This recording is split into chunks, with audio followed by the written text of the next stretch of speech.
Hey everyone, I'm Daryl from Toronto, Canada. This lesson is for week 1 of Introduction to Music Production at Coursera.org, and I'll be discussing the type and usage of important studio cables using some of the cables that I have here in my home studio.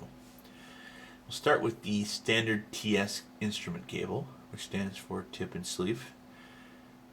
This is also referred to as an audio jack or a foam plug. And fun fact, this was invented in 1878 for use with telephone switchboards, and it's quite possibly the oldest electrical connector still in use today. Now this connector is a two-conductor connector, often referred to as one connector plus a ground, and it's generally used in an unbalanced mono situation, so you'll often find this between a guitar and an amplifier. This is because it's unbalanced. You want to make sure that this cable is as short as possible because it's susceptible to buzz and other hums from outside electrical interference. This particular plug is a 1/4 inch plug, or a 6.35 millimeter plug for us metric folks, and that refers to the outside diameter of the sleeve conductor here. A mini version of this connector is the 1/8 inch or 3.5 millimeter version. Now the TRS cable introduces a ring, so you get your tip, your ring, and your sleeve.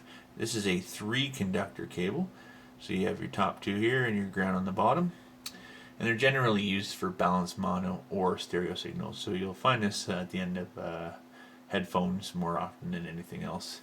When it's used for balanced mono, the ring here, which would be used as the right channel in the stereo configuration, is used to invert the input. These are generally found, if you're not using it for headphones, they're used for long runs, but you're not going to see them as often as you're going to see the XLR. This is also a balanced mono plug. I had no idea what XLR stood for until I started doing this video and had to research it. It was invented by Canon Electric, and the original version of this cable was the X series. So that's where the X comes from. And what they did is they introduced a locking mechanism. So that's where the L comes from. And on the female end here, they introduced a rubber polychloroprene insulation, which is where the R comes from. These are also 3-conductor balanced mono cables, as I was saying. They're available in male and female, as you can see here. And they're often used with microphones and when you need to do long runs between line level audio components. Now, what's balancing all about? Without getting too technical, the idea behind a balanced connection is rejecting noise on the circuit. This is accomplished by using a cable that has 2 conductors with equal impedances so that both wires pick up equal interference. This interference is referred to as common mode signal because it's common on both the wires. A differential receiver in your audio equipment, like in your mixing board or in your amplifier, can reject the common mode interference since it's designed to respond only to the difference between the 2 wires here. There's a lot of information out there about that, and there are a lot of different techniques for balancing. I highly recommend you look at it because it's pretty neat. So some other common cables you're going to find kicking around your studio, maybe not so much if you're running a high-end studio, but the RCA connector, which is more commonly found with consumer electronics. These things do follow the same kind of unbalanced/balanced model as phone plugs.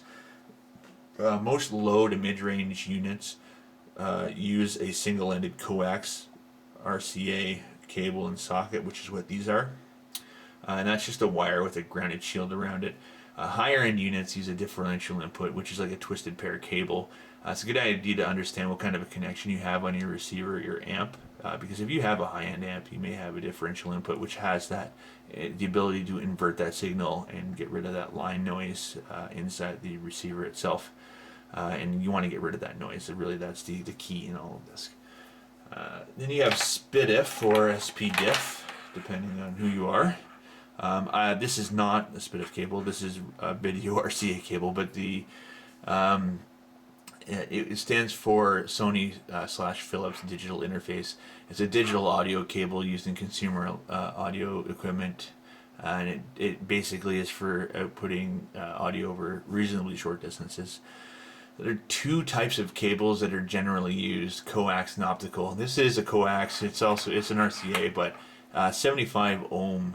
Um, if you go out on the internet and you search for this stuff, you're going to find a lot of arguments about whether or not it's acceptable to use these things. I found more saying yes, go ahead, as long as you're using the video, the yellow, because it's the 75 ohm connector is well, and you want it to be well shielded. I don't have an available optical cable, but they use a TOS link or Toshiba link connector, and then standard fiber optics. If I pull my TV off my wall, I can find one for you, but I'm not going to go that far. Now we're going to just talk about MIDI real quick, because this is a subject to itself, and I just happen to have one of these cables here. This is a MIDI to DB15B or DB15 or game port adapter that I use to program my pod version 2, so that I can change effects in real time and while I play and record. It saves me having to stomp on the pedals or record multiple tracks if I want to do crazy things with my effects, if I want to ramp up my reverb or whatever. But this is the MIDI end of it right here. You're going to find that connected to your MIDI devices, and I think more often than not these days you're going to find a USB cable on the other side rather than a 15 pin like this one here. Now, one question that I had when I started this assignment was about mixing and matching TRS and TS plugs and sockets, because I had been doing that for a long time before I even realized what TRS was. The answer that I found was that if a TS cable is inserted into a balanced 3-conductor socket, the result is that the ring of the socket, which is the right channel, is grounded and the signal is lost. If the TRS cable is inserted into a 2-conductor socket, normally the result is just to leave the ring of the connector unconnected. It's an open connection, and that just simulates a mono socket. Really, the two rules of thumb with cables is that you're better off investing in high quality gear if you want high quality sound, and to keep your runs as far away from electrical sources as possible. And I found that out the hard way, because I used to play my guitar right in front of my computer, and I could never figure out why I had this awful hum. And it just so happens that my big old CRT monitor was generating enough interference that it was jumping right onto my TS cable. So hopefully you found this informative. We'll see you later.